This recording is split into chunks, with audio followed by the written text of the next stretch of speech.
Ronnie Carr.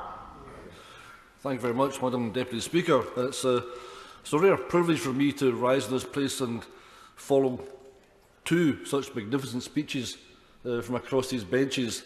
And it's a fact that when we find ourselves with cross-party support on something, we tend to be able to back off and just talk sense about things and stop trying to score political points off each other. And then I look at the front bench and I understand the Minister must be asking himself the question, why on earth am I here today? The Government have got a history of doing this. When we bring forward debates, particularly around drugs, and it's clearly an issue for the Home Office, they send a Health Minister. And when it's clearly something about health, they send a Home Office Minister. This is not new. Sorry, Minister, you're not the first to be put in this position, but you're here today and you will answer to these speeches here today. And I hope I'm not going to rehearse everything that's been said already so eloquently. There's no need. If you've been listening, you've heard the points, the number of people who suffer from mental health conditions, who can benefit from psilocybin, the lack of research, you've heard all this. I don't have to tell you this again. But what I will say is that It's me if the Honourable Gentleman will just say he and not you. Well, we won't make a fuss about it, but that's... So. Thank you very much, Madam Deputy Speaker, for once again correcting me. Since announcing that I was taking part in this debate, I've been inundated with briefings from a wide range of individuals and organisations. Every one of them was welcomed. Not being medically trained, it took me some time to read through and absorb what I was being told. I have my own views on the issue and the path forward, but it's always worthwhile listening to those who agree and disagree with me. How else can I develop a well-rounded and balanced approach? Which is why it's interesting to note that the motion we are debating states that no review of the evidence for psilocybin's current status under UK law has ever been conducted. And as has been said, it currently has a status of Schedule 1 under the Misuse of Drugs Regulations 2001, which makes it, in the view of the UK Government, with no review of the evidence, more dangerous than heroin or cocaine. Psilocybin, a drug that you can't overdose on, a drug that has low addictive qualities.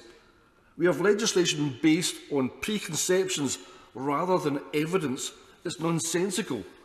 Well, I think it is, but clearly the UK Government doesn't. They actively support the current situation. Psilocybin has been pushed to the back of the drugs cabinet and left there, almost but not quite forgotten. In the USA, especially in Oregon and Colorado, they are way ahead of us in producing medical research. I also know that Australia has taken a lead in this field too. In the UK, being a Schedule 1 does not completely prevent research, but the researchers themselves have raised the issues of increased administrative and financial costs. We should not be placing barriers in the way of research. We should be supporting and encouraging it and using it to help us legislate properly. And it isn't just me saying that.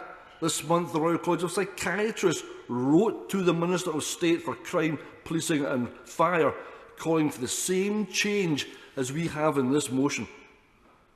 People are suffering from mental health issues that existing evidence tells us would benefit from psilocybin administered by the right people in the right way. We should be pursuing that avenue of research and developing the support and professional skills required.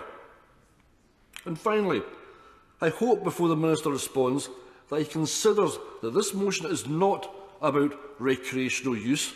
It's not about dictating the uses for psilocybin or those who would benefit. All we are asking for in this motion is that the UK Government conduct an urgent review of the evidence for psilocybin's current status as Schedule 1 under the Misuse of Drugs Regulation 2001. That's it. That's what we're asking for.